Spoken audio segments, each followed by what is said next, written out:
수혈 간호에 대해서 말씀드리겠습니다. 이번 시간에는 수혈의 목적, 종류, 부작용, 수혈 전에 해야 할 검사와 수혈 간호, 주의사항, 수혈 부작용 시 대처 방법에 대해 알아보고 우리 실제 EMR 화면에서 수혈의 간호에 대해 살펴보는 시간이 되겠습니다. 수혈은 여러 가지 이유로 다른 사람의 혈액을 받는 치료를 말합니다. 외상이나 수술로 인한 다량의 실혈이 있을 때, 용혈성 질환과 같이 혈액의 성분을 파괴하는 질환이나 백혈병, 혈우병 등과 같은 혈액 내 필요한 성분을 생성하지 못하는 질환이 있을 때 하는 치료입니다. 수혈의 목적은 순환 혈액량 보충과 혈액의 산소 운반 능력을 증강시키기 위해서, 그리고 부족한 혈액 응고 인자의 보충을 위해서 하는 것입니다. 성분 수혈의 종류입니다. 전혈, 적혈구, 혈소판, 혈장으로 나뉘는데 적혈구에서는 적혈구 농축액, 세척 적혈구, 백혈구 제거 적혈구가 있고 혈소판에는 혈소판 풍부 혈장, 혈소판 농축액, 혈소판 페레시스가 있습니다. 혈장은 신선 동결 혈장과 냉동 동결 침전물이 있는데 적혈구에서는 적혈구 농축액, 혈소판에서는 혈소판 농축액이, 혈장에서는 신선 동결 혈장이 가장 많이 사용됩니다. 먼저 전혈은 다량의 출혈 시 혈액량 보충 및 산소 운반 능력의 제공을 위해서 사용되고 1에서 6도 시에 냉장 보관을 합니다. 적혈구 농축액은 전혈을 원심 분리 또는 침전시켜 혈장 성분을 80% 이상 제거한 것으로 RBC, 소량의 플라즈마, WBC, 소량의 플라트레이트가 주 성분입니다. 수술이나 외상, 위장 출혈로 인한 급성 혈액 손실 시나 빈혈, 출혈성 위궤양과 같은 만성 혈액 손실 시에 주로 쓰이는데 4시간 이내에 주입을 완료해야 합니다. 혈소판 성분 중에 혈소판 농축액은 혈소판 감소 시에 사용되고 50cc이며 30분 이내로 주입을 완료합니다.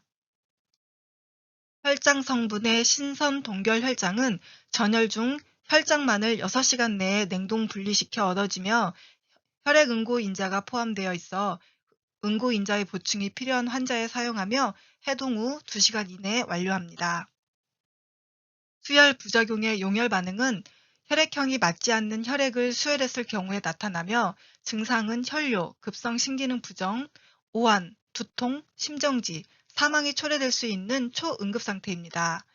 주입 속도나 양에 따른 순환기계 부담의 증상은 호흡곤란과 기자호흡, 청색증이 나타나고 계속적인 수혈 시 심한 호흡곤란과 마른 기침, 흉부 압박감이 있습니다. 발열 반응은 백혈구나 혈소판에 대한 민감성, 수혈 기구 등의 오염으로 인한 병형군에 의한 오한이나 발열이 나타난 경우입니다. 알레르기 반응은 혈장 단백질에 대한 민감성, 특별한 항원에 반응하는 헌혈자 항체가 수혈자에게 이송된 경우 나타나고 두드러기, 소양감, 후두 부종, 천식성 천명이 나타납니다. 감염은 병원체의 전파로 인한 감염을 말하고 드물게 AGA 감염될 수도 있습니다.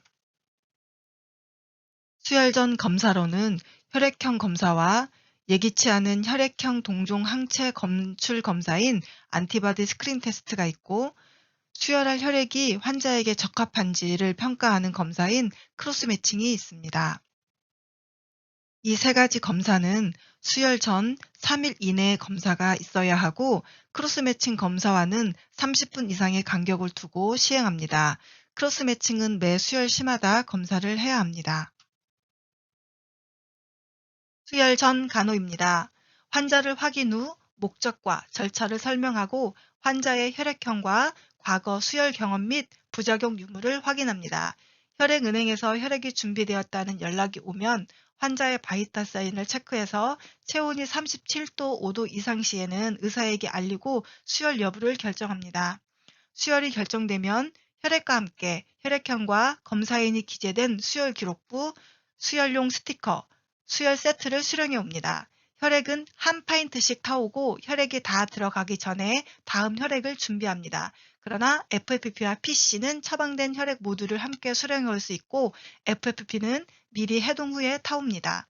혈액이 오면 반드시 2인의 간호사가 혈액백이 붙어있는 라벨과 수혈용 스티커를 대조해 일치하는지 확인하고 서명합니다.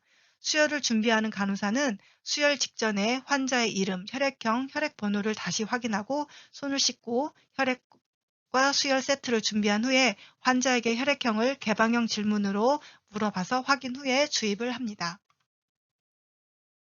주사침은 20에서 18게이지 니들을 사용하는데 내관이 클수록 혈액세포의 손상이 적습니다. 수술 환자는 18게이지 사용이 원칙이며 소아는 22게이지에서 24게이지를 사용합니다. 수혈 후 처음 15분 동안은 15게트 정도로 천천히 주입하면서 오심, 구토, 발적, 오한, 혈뇨, 요통 등의 부작용 여부를 관찰하면서 바이탈 사인을 체크합니다. 부작용이 없으면 처방대로 주입하고 부작용이 있으면 즉시 혈액 주입을 멈추고 의사에게 보고한 후 투여 여부를 결정합니다. 수혈을 시작하면 수혈 기록에 수혈 시작 시간과 바이탈 사인, 동의서 유무 및 부작용, 특이사항을 기록하고 수혈 후 바이탈 사인을 측정하여 수혈 기록 화면에서 기록하고 이상 반응에 대해서는 간호 기록에 남깁니다. 수혈이 끝나면 끝난 시간과 바이탈 사인, 부작용 여부 기록을 남깁니다.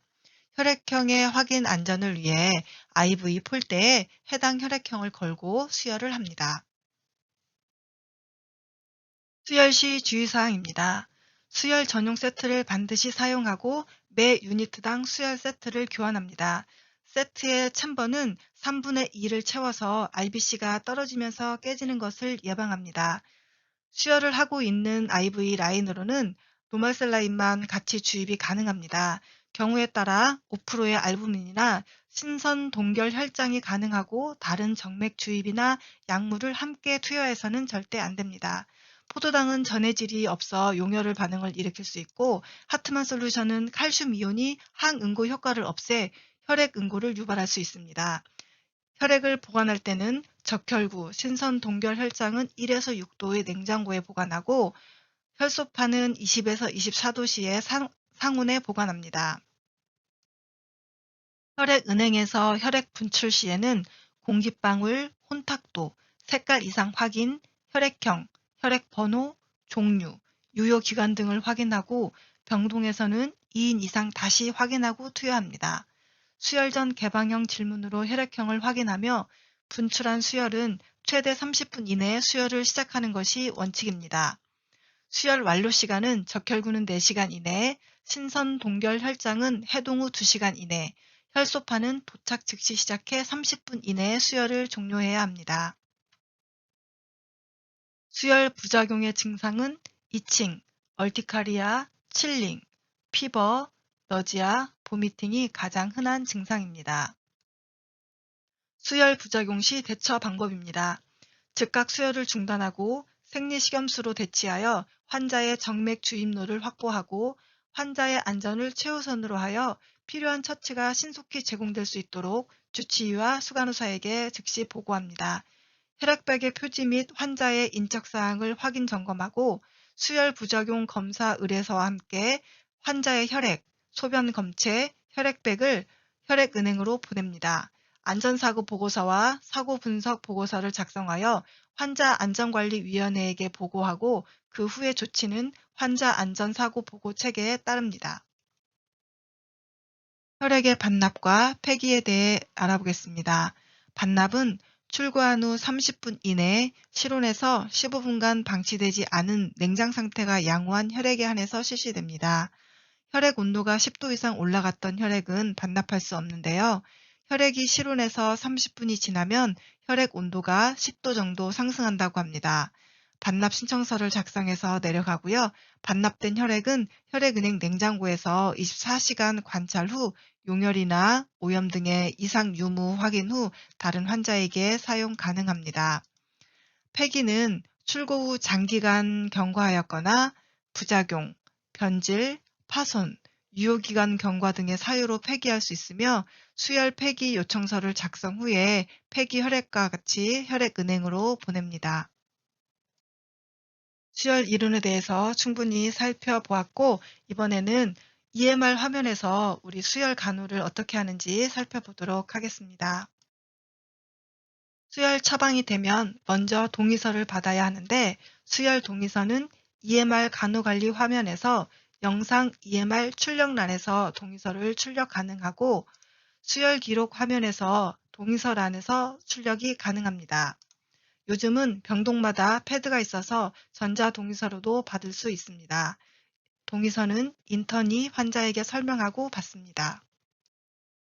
수혈 동의서는 입원해서 처음 수혈 시 한 번 받으면 퇴원 시까지 유효하며 수술 환자의 경우는 수술 동의서를 받았기 때문에 수술 당일은 수술 동의서에 포함된 수혈 동의서로 유효합니다. 페이퍼로 받는 모든 동의서는 스캔을 통해 의무기록실에서 EMR에 올리게 되는데 패드로 받는 동의서는 EMR 기록에 바로 저장되기 때문에 스캔을 하지 않아도 되는 장점이 있습니다. 먼저 수혈할 환자의 오더를 확인합니다. 혈액은행 3종과 수혈 종류를 확인하고 화면에 수혈 오더를 지정 클릭합니다. 우측 마우스를 클릭하여 혈액 준비 요청 메시지를 클릭해 혈액은행으로 혈액 준비 요청 메시지를 전송합니다.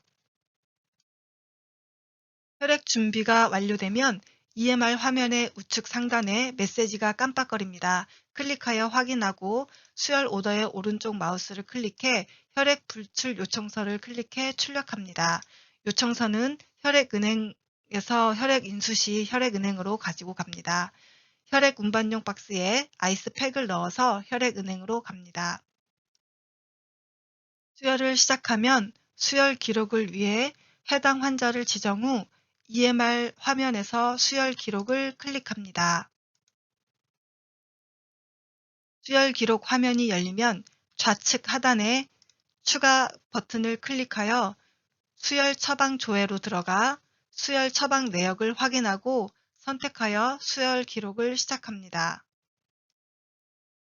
이처럼 여러 번의 클릭으로 수혈 기록을 시작했는데 요즘에는 PDA로 환자 확인을 하고 있습니다.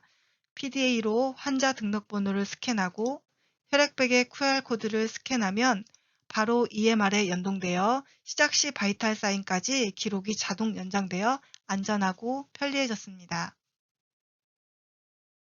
기록은 바이탈 사인을 시작 시 15분 후 종료 시에 수혈 기록 화면에서 기록하고 경과 기록은 마우스 오른쪽을 클릭해 수혈 동의서, 수혈 목적, 부작용, 스티커 유무, 아이디 밴드, 수혈 5분 후, 수혈 중, 수혈 종료 시의 부작용 유무를 체크합니다. 수혈 기록의 종료는 의사의 사인까지 확인하고 모두 완료되면 혈액 종료란이 보이시는 것처럼 초록색으로 바뀝니다.